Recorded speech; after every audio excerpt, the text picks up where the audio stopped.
I did make a mistake during our Catterday segment. I used a submitted photo of a cat with an inappropriate name. I don't want to use the name here, but I never intended to hurt or offend anyone by using that picture that was actually just given to me. I understand my mistake and I am deeply sorry. And in the future, I will absolutely be more diligent with this content to ensure it never happens again. 15 degrees below zero right now, so certainly this is kind of weather for the cats. So we've got our Saturday night forecast for you now, where we are featuring Kittler here, thanks to Debbie Alexander. And I think Kittler kind of looks like Charlie Chaplin here, so I'm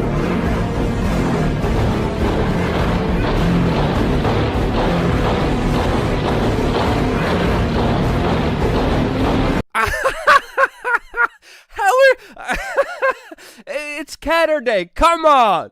How are people offended by this? You know what I'm offended about? Out of control billionaires like Bill Gates that are going to be blocking out the sun this summer. Massive, huge waves of violence in Chicago that is absolutely ignored by the mainstream media. That is literally pushing a divide and conquer narrative, manipulating information, obfuscating crimes, all to push a race-based agenda, while establishment media figures are literally releasing satanic shoes with actual human blood in them. All the while, the Biden administration is literally telling immigrants to come in and then caging them. You know, I don't know about you, but I find all of those things way more offensive than, of course, Kittler. Come on, it was Catterday. She was trying to make a joke for her Catterday night forecast. Come on. As a person who, by the way, whose large amounts of family died because of the Germans in World War II in the camps and also fighting them, as a proud Polish man, I give this Becky weather lady the pass. She gets the pass. She's fine. Becky, I don't even know if your name's Becky or not. On behalf of me, my family, my lineage, I officially bestow onto you the pass to talk about as you want about the events that happened in the 1930s. Oh, so seriously, yes, Bill Gates is going to be blocking out a portion of the sun this summer. I talked about it in the last video on this channel, which I definitely recommend that you should definitely check out. Now, before jumping into our main topic, especially from the bombshell revelations from the former CDC director and the new shocking, eye-opening data coming from Texas that is absolutely, totally disproving the establishment media narrative, let's talk about the kids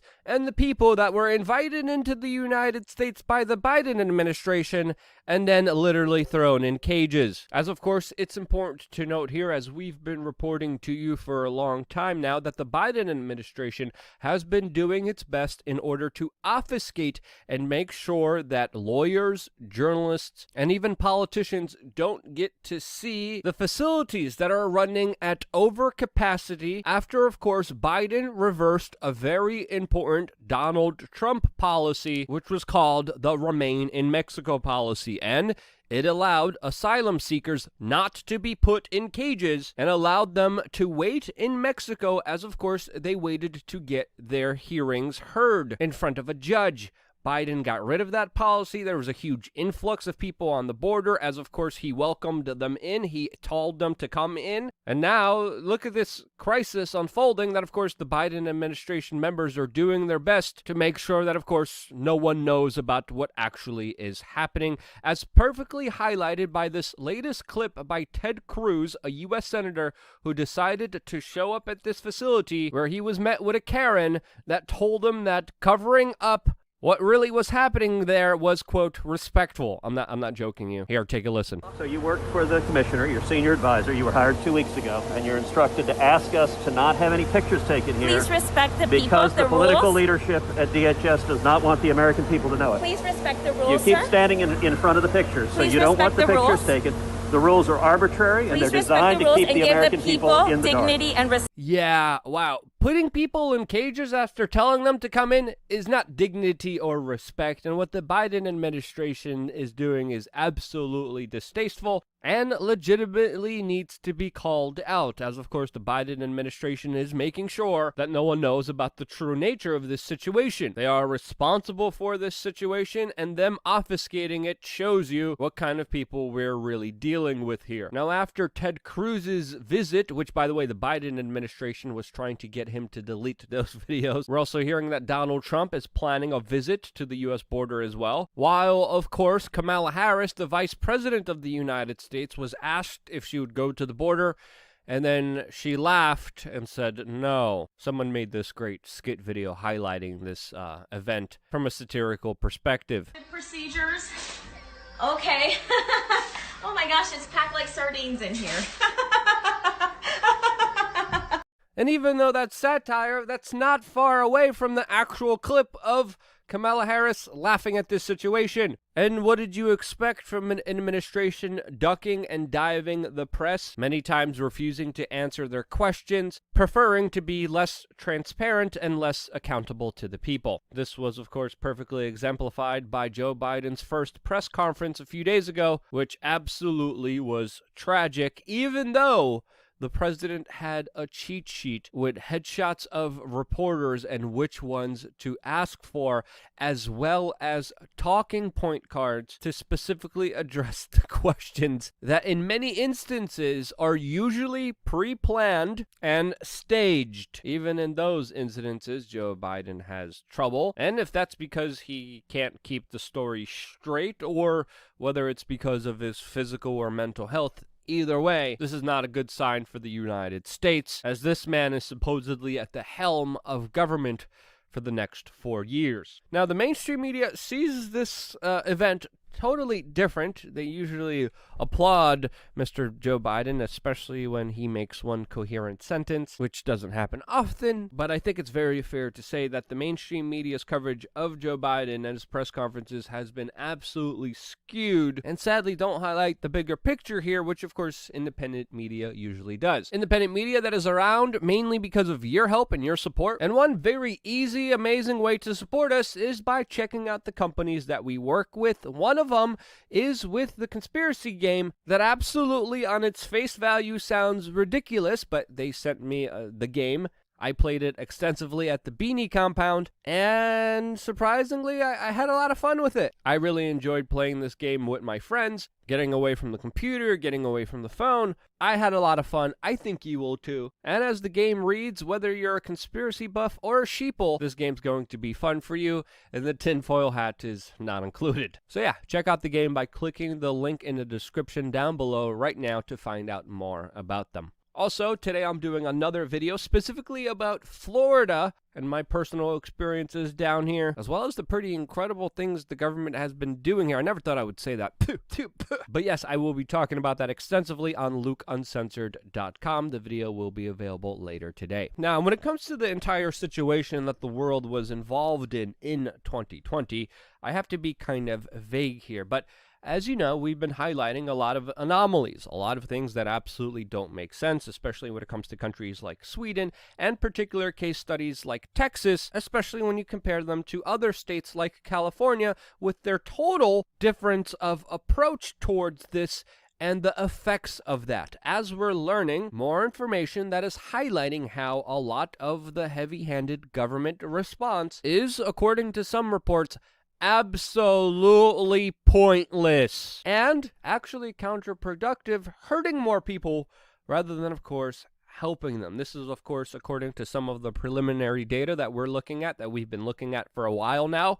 But this latest data coming out of Texas pretty much solidifies it, as of course we're learning that the numbers of cases are falling and continuing to fall for the 17th consecutive day, following, of course, the governor's announcement that they will not be implementing any lockdowns or having any mask mandates. This move was, of course, very heavily criticized by the mainstream media and the Joe Biden administration that called it, quote, Neanderthal thinking, but is showing to be policy that actually works, and according to many people has led to a huge decrease in cases, hospitalizations, which are at the lowest level since, of course, October. Now, I think the Biden administration and all the mainstream media screaming and attacking the governor 17 days ago for doing this deserve to give the governor an apology, since a lot of the preliminary data as of right now coming in highlights how they were absolutely wrong and how his move could have actually helped people. Since, of course, there's other data highlighting how other states who have severe lockdowns, who have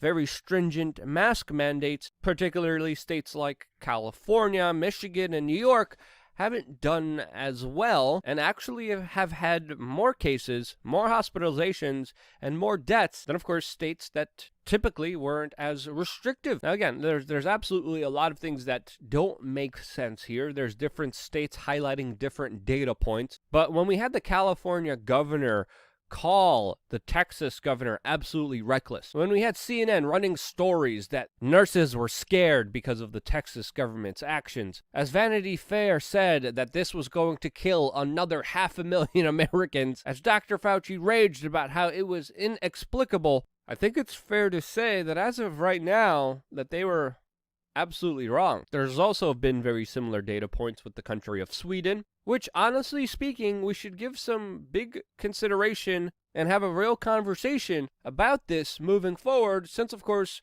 many other states are not dealing with the situation as well as Texas is, and they're deciding to lock down more. Another very strange, weird anomaly that's been happening here with this particular case is the fact that states and countries that are getting the shot for this sickness the most are typically showing a spike in cases. Yes, we have this article here from the Daily Mail that's reporting how Chile had a very fast rollout of the shot, which they say coincides with a spike in cases. Forbes also had a very similar article talking about how cases are spiking in over a dozen states with the highest rates of people taking the shot. Now again, what's happening here, we don't know. Correlation is not causation. I did extensively talk about this issue on LukeUncensored.com, where I was able to speak more freely about this issue, but I think it's very fair to say that there definitely should be a bigger conversation about this, as well as more research and studies, since, of course, some of this data looks troubling. The government's response to all of this is even more troubling, according to my own personal opinion, as some people and government officials are calling for more restrictions,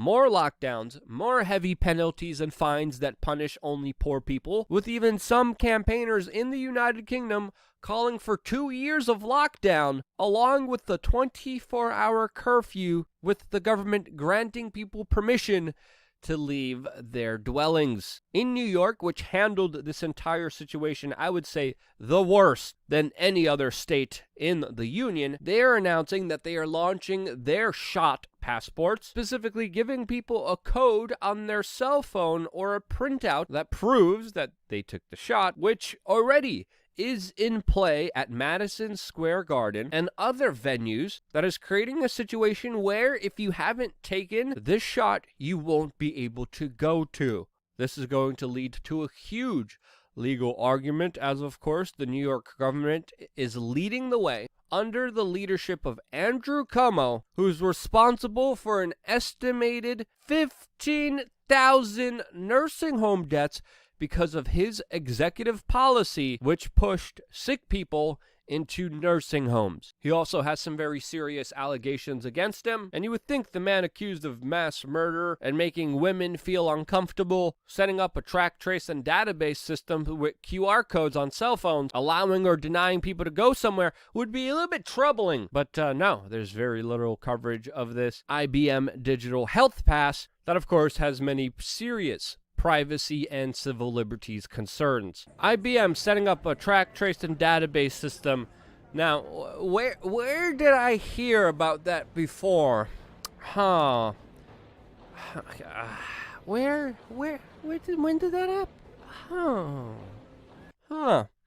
What a strange coinky-dink there, to say the least. And I'm going to be talking about that, plus a lot more on LukeUncensored.com, where, of course, I will be detailing how Florida is going out of its way to make sure that these shot passports are not implemented in this state. And I already went over my time, so I will be extensively talking about what the former CDC director said on LukeUncensored.com. 50 cents a day keeps independent media alive and well and eating well. And YouTube banned people who were talking about this just a few months ago, so I don't want to take any risk. This channel is for the normies, everyone else who really wants to be in the know. And if you want to hear everything I have to say that's unfiltered, uncensored, well, you're going to have to check out LukeUncensored.com, which also, of course, also goes towards supporting and establishing this independent media organization to be able to hire more people and do more amazing projects. We got some really fun stuff coming your way,